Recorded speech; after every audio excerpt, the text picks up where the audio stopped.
After House Democrats voted to make that impeachment inquiry official based on that July phone call, the first 7 days of their investigation already seemed to be jam-packed. One America's Chanel Rion is at the White House with what to expect on Capitol Hill moving forward.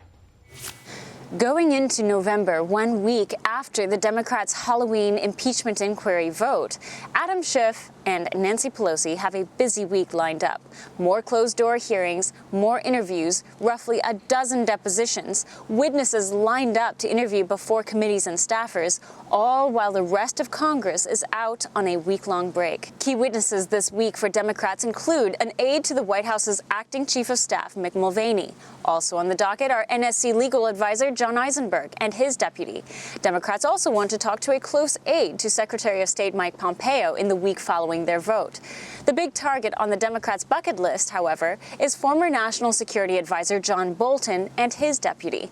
Later in the week, Democrats aim to pull into their secret chambers someone close to Trump in the hopes that a disgruntled former administration official might follow along in their impeachment script. Bolton and his deputy both appear to have announced that they refuse to show up.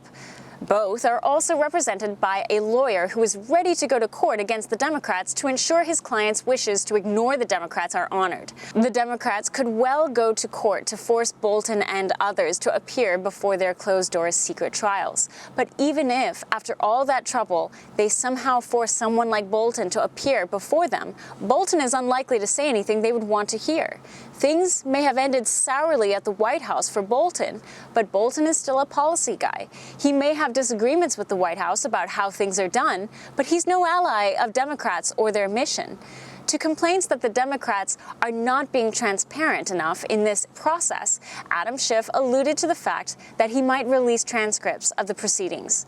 But Republicans are still mistrusting of Schiff's promise. Seeming to put the entire coming week in perspective, the president tweeted out, "Schiff will change the transcripts just like he fraudulently made up the phone call. He is a corrupt politician." At the end of the day, the White House is approaching this week with a simple message. The White House has accomplished more in the past 2 weeks than what Speaker Pelosi, holding majority power in the House, couldn't accomplish in 7 months, a fact that will likely serve as ample ammo for Republicans as they go into 2020. Chanel Rion, One America News, the White House. Want to see more videos like this? Click on the link below and subscribe to One America News on YouTube, and call your cable provider and kindly demand that One America News is added to your lineup.